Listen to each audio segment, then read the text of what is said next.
What is up, mortals? It is What Deku Was a Namu Part 7 Season 1. Kai Chisaki eyed the 4 members of the league he'd personally requested with a contemplative gleam in his eye. In no particular order: Mustard, Toga, Twice, and Deku ran through his mind. Each of them had something he wanted, be it their quirk or, in the case of Izuku, a tool for manipulating his enemies. As things stood, his organization had not only the potential to usurp all other criminal empires, but means to do so. All Kai needed was time, and those before him would grant him the power he needed to buy such time. Before we start, I want you to tell me your quirks. You first, a youthful crime lord ordered as he pointed towards Mustard. Mine is called gas.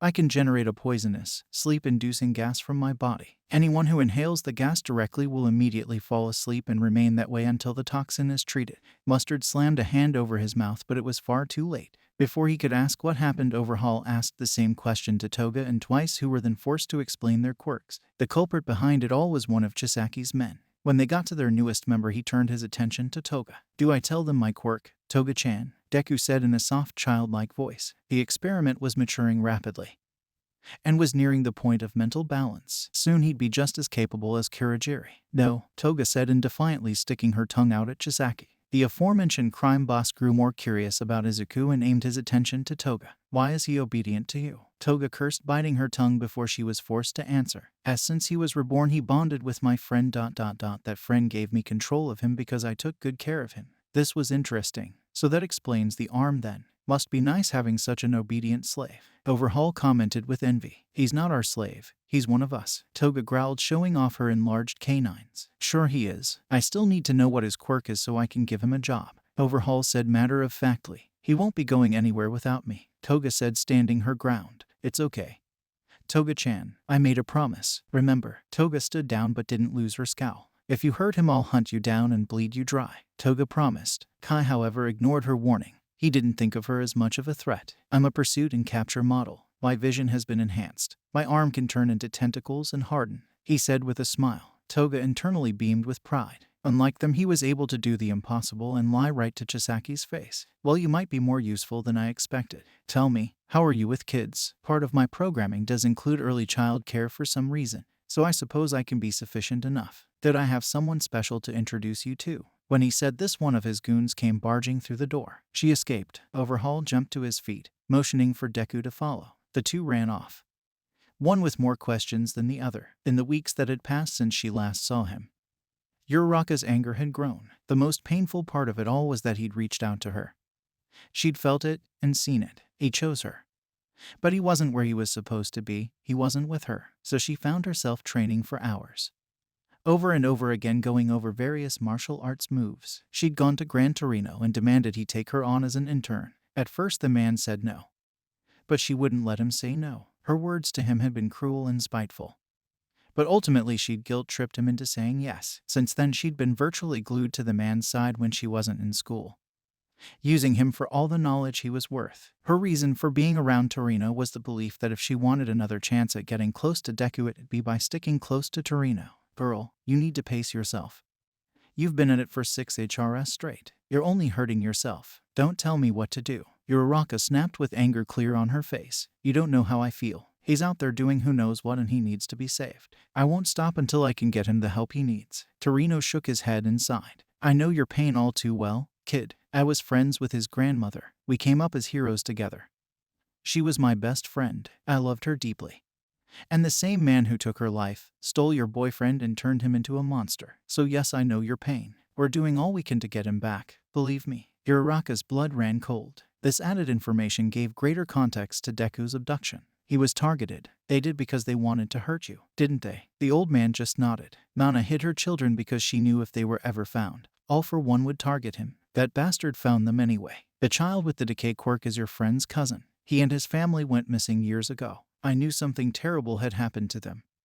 Now I know. Being a hero means sacrifice. Sometimes that sacrifice means everything you love. I just pray you never have to learn that lesson. Now come, child. Let's get some food in you." Uraraka lowered her head as tears flowed down her face and followed behind the old man. Midsection. Before we get back into the story, I would like to say that we've got a second channel called Anime Deep Dive. Anime Deep Dive goes over the hard facts of the anime presented. Now, in case You guys didn't know. We have a third channel called We The Celestial Naruto What If. We The Celestial Naruto What If mainly focuses on our Naruto What If series. If you are interested in content like this, please go check the description below or click the eye icon in the top right corner. Now with that out of the way, let's get back into the story. Eri ran as far as her tiny feet would grant her. She managed to escape when her babysitter was too distracted with his cell phone. As she continued her escape, she saw the literal light at the end of the tunnel. As she neared closer, she saw someone dressed funny and in her haste bumped into him. Before she hit the ground, there was someone there to catch her. "Oh, sorry about that. You okay?" The one who she bumped into had a bright smile on her face,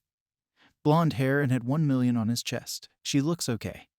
Nothing broken or out of place." A voice the girl had never heard said happily, "Though, I suppose I should ask her how she feels." Starfish smiled softly at her. "Are you okay?" When he asked the question, two things happened. The first being that the blonde's heart dropped at the sight of the newcomer, and the second was the arrival of Overhaul. "Eri, there you are, causing more problems, I see." Eri froze before entrenching herself in Deku's arms. He frowned, feeling the girl's fear. Mirio's fist clenched. "Come on, it's time for you to come home." "Kill him," a voice ordered from within Izuku's head. It was the arm, the real Nomu. Starfish, it had been guiding him, accelerating his mental fortitude. When he was able to understand, the nightmares began. The faces of people he never met, seeming as a man with a fat face did the unspeakable to them. "Monster.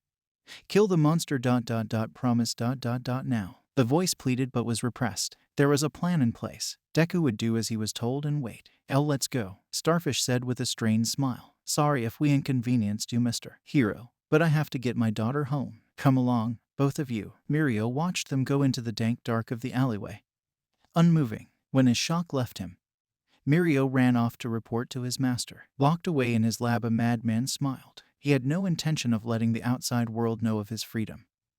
Only those he found interesting. Of the many that wanted him dead or gone, one managed to find him before his world was completely shattered. A man who wanted power, after narrowly avoiding capture.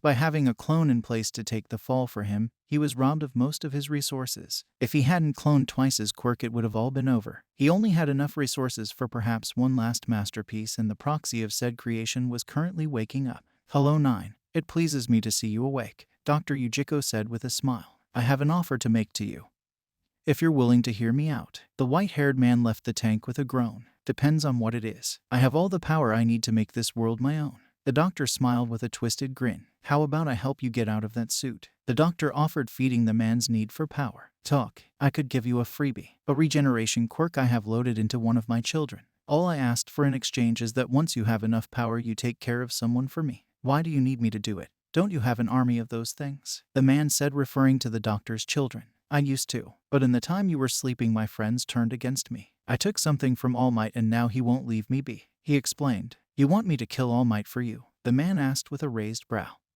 as he wondered just what the man had done to get himself on All Might's radar. "No, a young man by the name of Mirio Tagata. I know you're a man of your word. So as long as you promise you'll do it, I'll give you the regeneration quirk you need." "Very well, but just so you know, when I'm done, I'll be taking your life as well." The doctor ushered one of his children over. "I wouldn't have it any other way."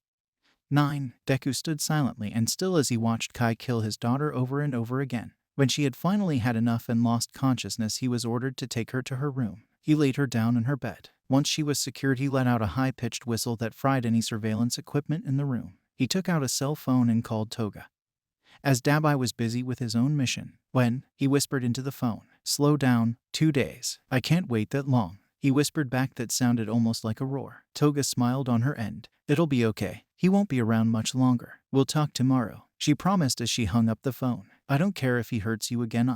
I'll kill him before he can you touch again." A small hand took his. "Promise?" Eri asked in a timid voice. "Were you awake the entire time?" he asked softly. She gave a hesitant nod. "Why, yes." Izuku looked directly into her eyes. "My name's Starfish.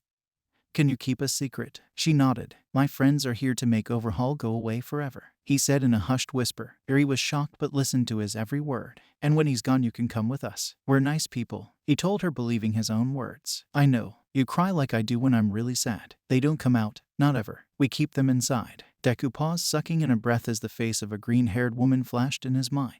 A tear escaped him that he was quick to wipe away. "Eri, would you like to hear a song?" She tilted her head to the side before saying yes. He activated the quirk siren and used it to sing her lullaby that had come from his repressed memory. He had sung so softly that it lulled her into peaceful unconsciousness, still clutching onto his arm. Starfish hardened his resolve to keep his promise of killing Kai for his father, friends, and this little girl. Elsewhere, another man knelt over a bleeding goon in a beak mask. I hear your boss hired some new muscle. Tell me where I can find him. The man underneath him pleaded for the man to ask for anything else, but the manic eyes of the hero killer would have none of it. It would take some time, but the man would have his questions answered. Thank you all for watching the video to the end. Now there are a few more things that I'd like to go over before the video ends. On behalf of We the Celestials, I'd like to thank the writer and editors for this video. Their details will be in the description. If you're a voice actor, editor, or writer, or you're interested in becoming one of those, go to the Discord that is in the description of this video and hit up the head of one of those areas. We're always looking for members to join us. That's it from us for today's video. So thank you all for watching. And don't forget to hit that subscribe button if you're interested, and hit that like button if you liked the video. Until next time, peace out mortals. Have a fantastic day.